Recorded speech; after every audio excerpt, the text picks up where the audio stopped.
Well, the story of Pentecost is one of the founding stories for us in the life of the church, and it fits within that whole story of the Easter event, how the church came to be in the life of the world through the ministry of Jesus. I want to say thank you to the Multicultural Cross-Reference Group for putting forward this service today to help us think about the great diversity of the life of the people of God.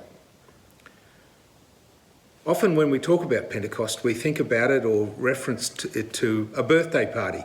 And in some senses, that's true. The birth of the church at Pentecost is the manifestation of a new experience of the people of God, a new presence in the life of the world. And so to think of the idea as a birthday is not a bad idea. But Pentecost is far bigger than that.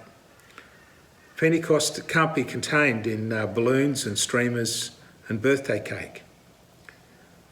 For as we heard in the story, at Pentecost the Spirit came down upon a group of really quite confused still believers and followers of Jesus and empowered them to speak in ways that the whole human family could understand. Everyone there, from right across the then known world, could hear and listen to the stories of God in their own tongue, in their own language. And of course, this is a reference back to the Tower of Babel story. In the Tower of Babel story in Genesis, the human family got together and decided to essentially have a mutiny against God and build a city. And in that city build a tower. And that tower would reach to the heavens and they would be like God. And God saw what was happening. And God then spread the human family right across the face of the world and gave us different languages so that we couldn't gang up again and play the game of being like God. Well, it wasn't a bad crack. We still have a go at that from time to time, even now. So here in Pentecost, the Spirit is restoring the human family to that unity that was before the Tower of Babel. And that's what the story is about here, that the church is a new expression of humanity, a new expression of humanity powered by the Spirit, given this gift of this new expression by the life, death and resurrection of Jesus. So Pentecost is an epoch-changing event, and you and I are caught up in it.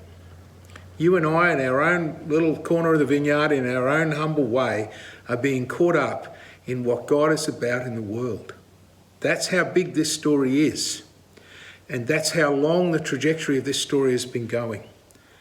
And I think if it doesn't make you feel a bit giddy and a bit heady and a bit wow, then maybe we haven't caught up with it yet. For Pentecost is a story about the human family being restored as the human family under God. And that family transcends culture, tribe, nation. We are called to bear witness to a unity of the human family that is God's gift to us now in Christ.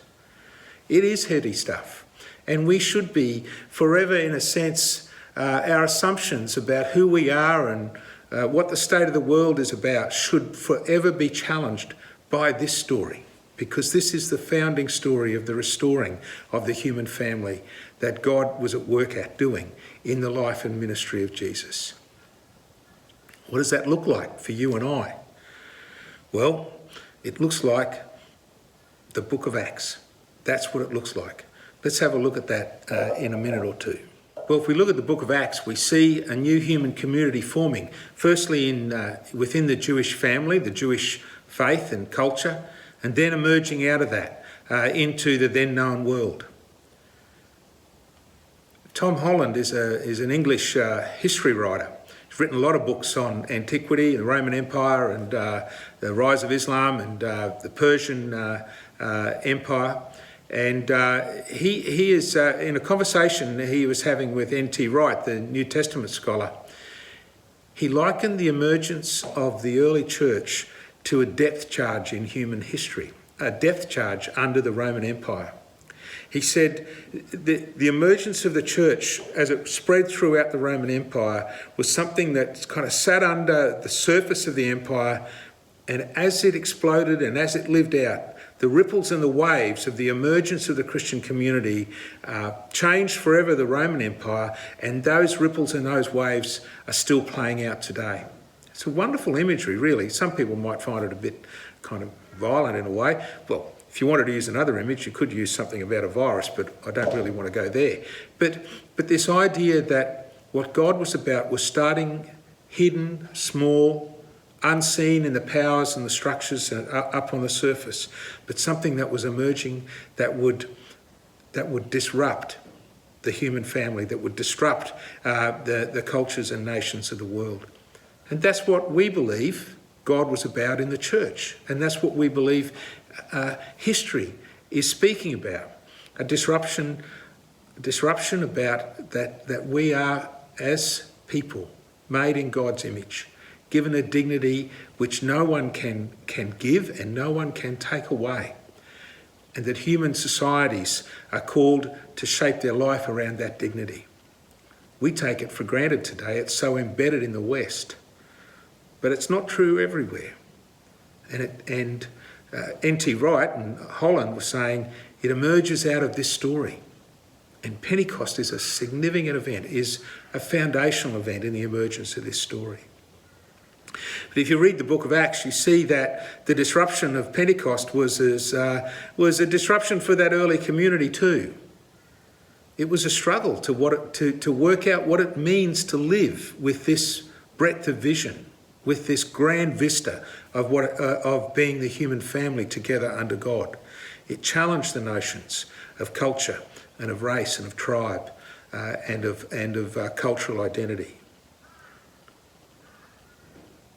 I think the way of the cross that has been described by the non-violent movement really helps us understand what does it mean to live out the life of the kingdom as this new community.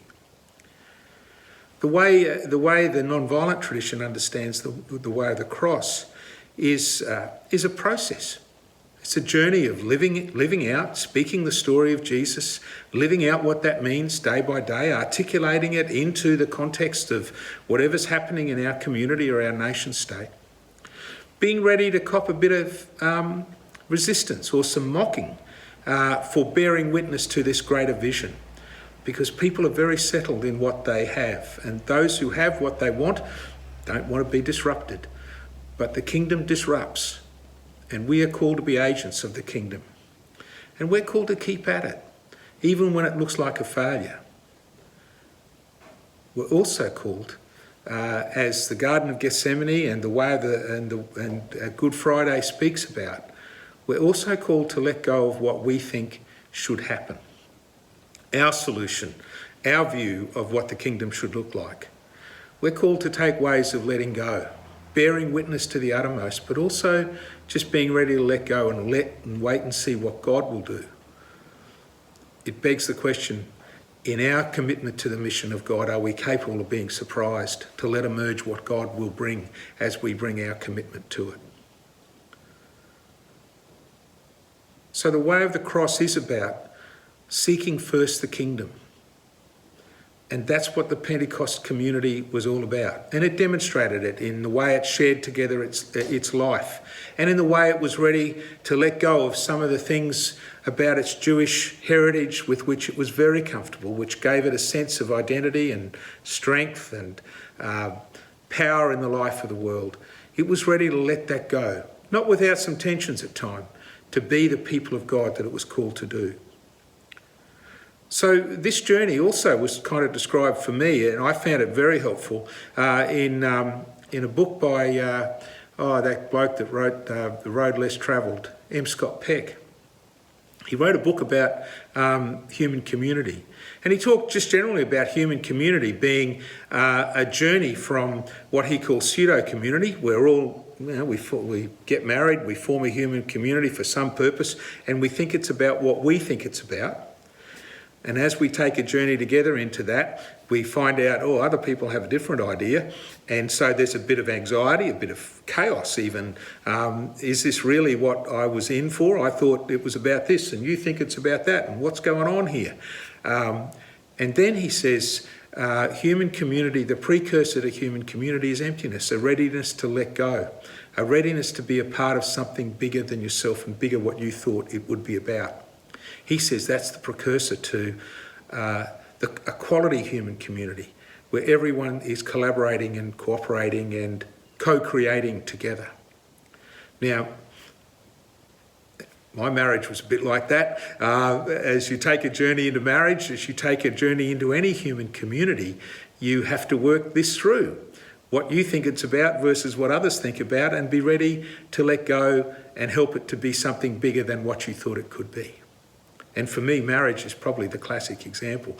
But setting up any new venture as a group of humans come together has that dynamic. And in many ways, it's kind of like the way of the cross. A vision, a purpose, collaboration, realising that there's something bigger than us going on here, being willing to let go of what we think it should be and to co-create together. I think that's the core story of Jesus. And I think that's what you and I are called to in all of our communal relationships, but particularly the church. And the church is called to know that story and to help others take that journey too. That's core to who we are. A readiness, a great vision, a readiness to pursue it, but a readiness too to say we don't own it ourselves. It's bigger than us. And for me, that's the core story of Pentecost. Will we make some mistakes along the way? Absolutely. In fact, if we're not making some mistakes, then we're probably not really on the road together. But the point is not about making mistakes. The point is the Spirit calling us to be the blessing that we're called to be for others? Are we co-creating together in the vision of Pentecost to demonstrate what the human family can be and how we can live together with creation under God? Pentecost sets us on that journey. And it's a giddy journey, it's a wild journey, it's a journey that is beyond our imagination. But it isn't the only journey that we're called to be. You know, Jesus in his Sermon on the Mount talked about not worrying.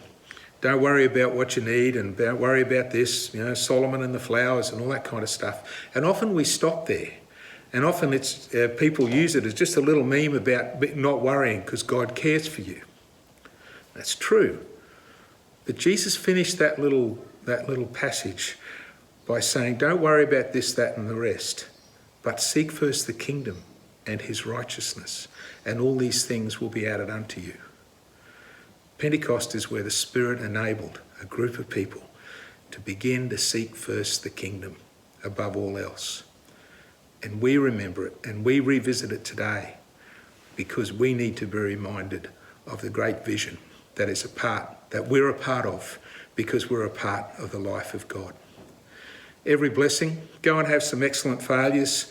As you have those excellent failures together, learn anew and afresh about yourself, about others, about the ways of God, and God will be with you. Every blessing. Bye for now.